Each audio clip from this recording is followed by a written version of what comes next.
black African American descendant of slavery, descendant of U.S. slavery, descendant of colonial slavery, those reparations are a quarter past due. The reason why I say that is because the black-white wealth gap is increasing every single year. Currently, the gap is, in terms of median wealth, when you take away the family car, for black folk, $1,700. For white folk, $100,000.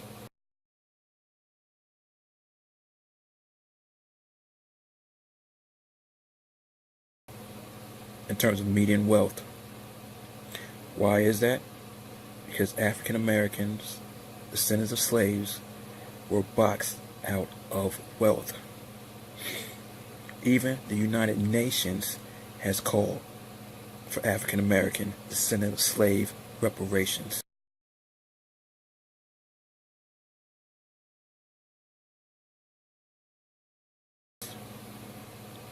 John Conyers, since I believe about 1990, has had a bill written up for a committee to study reparations for everything that was done to African Americans in the United States.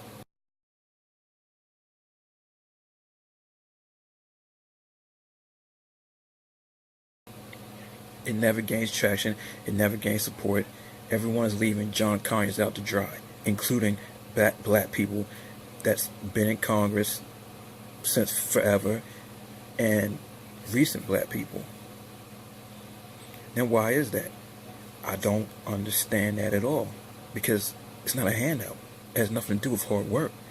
That's stolen wealth, stolen money, stolen wealth from slavery, and even after slavery was over, white supremacy and racism stepped up again to find a way to box black people out. They boxed them out of Reconstruction when land was being given away to any old white person so they could have land and build wealth as the United States was expanding west. We were left out of Social Security at that time and other government programs as well. That's ridiculous. And then you have the Jim Crow laws. Ridiculous. Then you have redlining. Ridiculous. Then mass incarceration. Ridiculous. Everything from white supremacy and racism to box black people out of wealth. And a lot of people say, well, why does that matter? Why does that matter? You know, so what about racism? Slavery is in the past.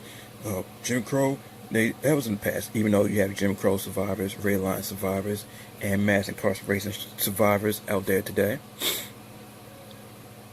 The thing is, some people don't understand money and the time value of money. Because over time, most people, the average white family, has built up money through housing.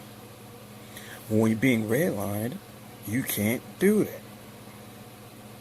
Because in America, the easiest way to build wealth is through a home. And that's how most people build wealth.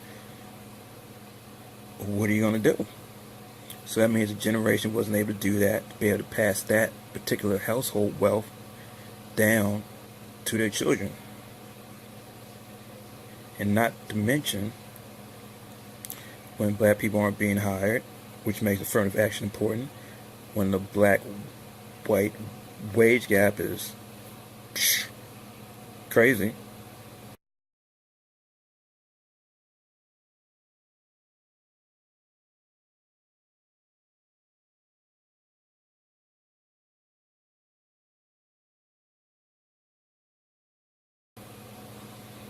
It's a recipe for disaster, because even when you factor in education, it doesn't matter.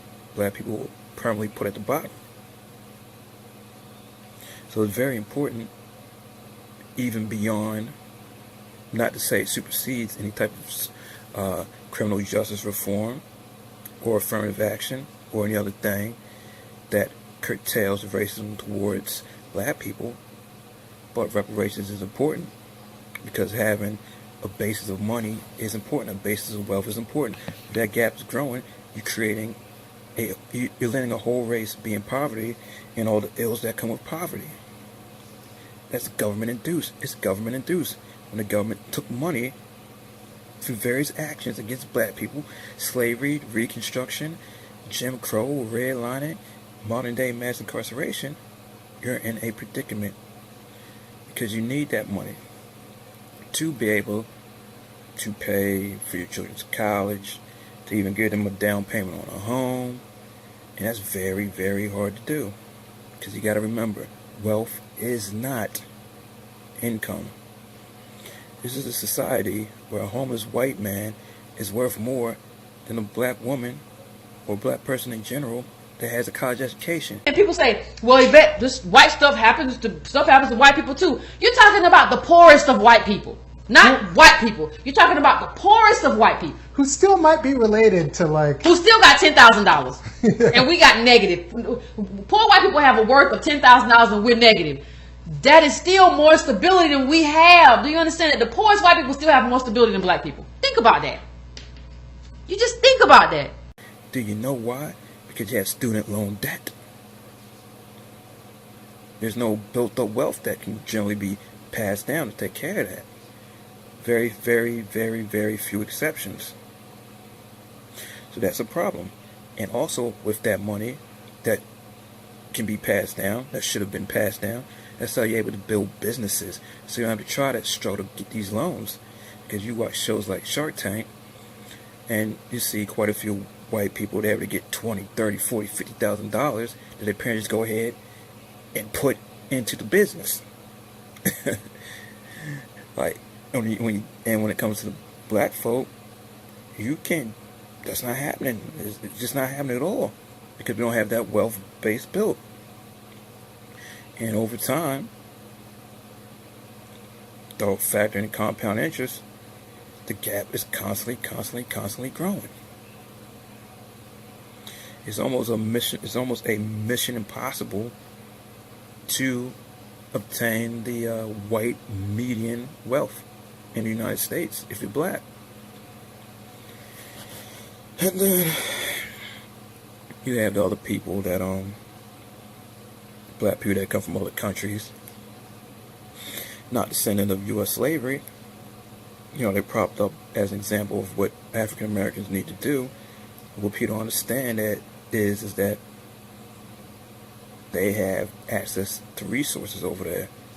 Some of them, more than you think, come from a position of privilege in their home country and come here. And even the ones that don't come from a position of privilege, they can send money back to their home base. Because where they come from, there's a social economic structure that we don't have in the United States when it comes to black people. You might have a few black people that a lot of white people like to name, say, what about LeBron James, Oprah, Michael Jordan? But those are very, very few and far in between. Those are anomalies of where black people stand. And then even when black people have good jobs, they still got bills. A lot of people paycheck to paycheck. Because income, once again, is not wealth. And even, we don't even have extra income really to use towards building wealth like that. Because we're underpaid. But even despite that, black people save just as good or even better than white people.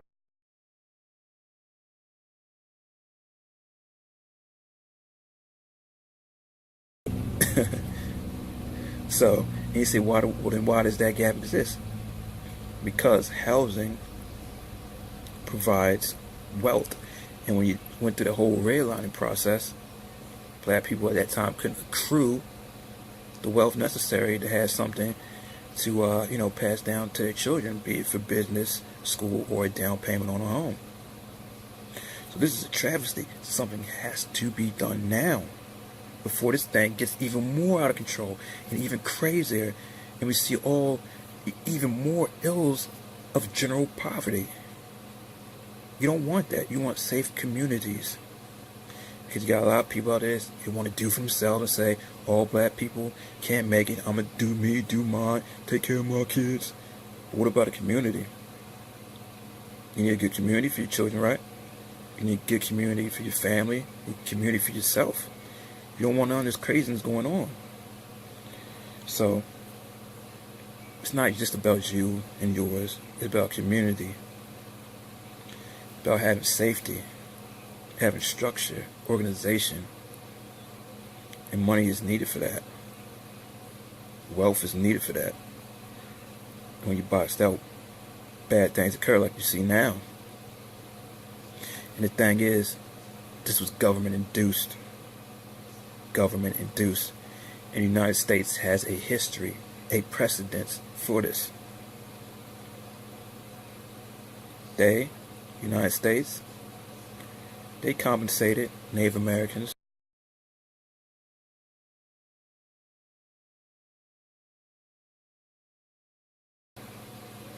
They compensated Japanese that were in internment camps.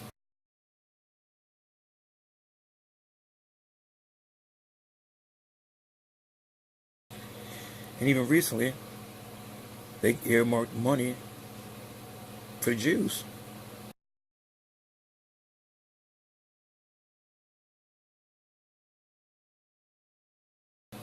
Even though, and these are Jews that were involved in the Holocaust, even though the United States had no negative role during that time period, we did not partake in the Holocaust.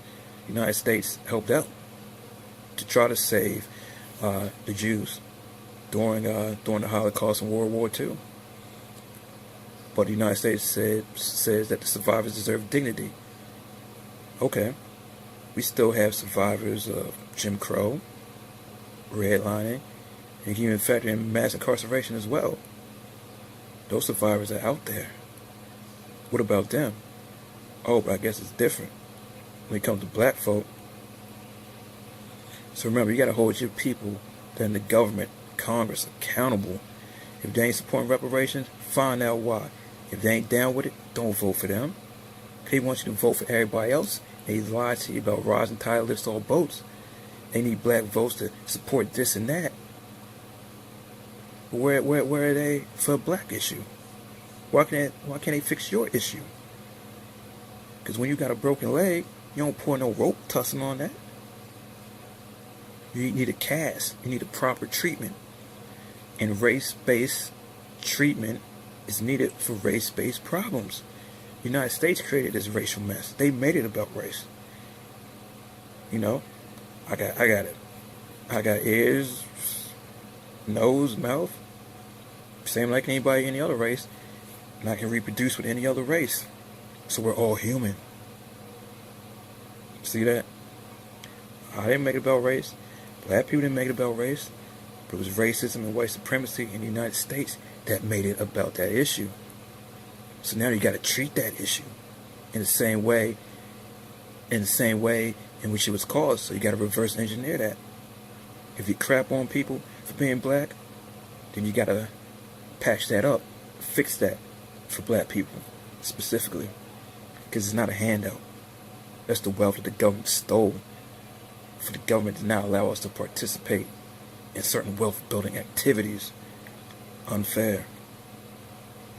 Wrong. And the United States has a history of fixing those wrongs with other people. So, there ain't too much more needs to be said about that. Remember, hold your government officials accountable. Hold your Congress people accountable. Why don't they support John Conyers and his committee? Ask them that. If something needs to be done, if they need black people, my black vote for other things, alright, point of leverage. What are you going to do about these reparations? Get on that, cool, I support what y'all doing. Y'all can't support these reparations for black folk, African American descendants of slaves, I can't support what y'all want. It's that simple. Command doesn't take away from anybody. How's that hurting y'all? How? I want to know. All of a sudden, you care about how tax dollars are spent? Tax dollars don't got to be spent all on you. They're spent for different uses. You don't have to benefit from every tax dollar, if that's how they choose to go about it, which they probably will when that time does occur. But from a factual standpoint, reparations has to occur. Time value of money. But considering that 70% of the United States can't understand basic financial questions, this is where the problem arises.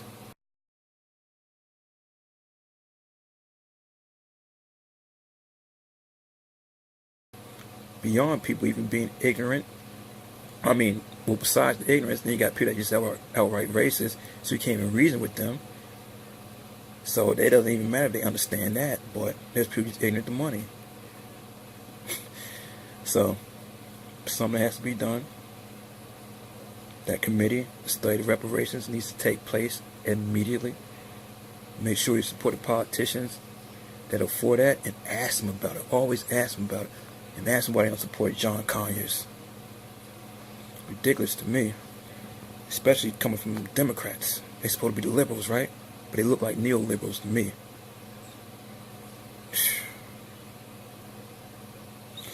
But that's my take. Actually, it's more than my take. It's what I believe. It's what I know to be right. It's factually true. And it needs to happen before it's too late. So it's going to become a survival of the fittest situation. We say, hey, whoever black person gets this, a black person get that. It's going to get worse and worse. This is wrong. Government-induced wealth gap.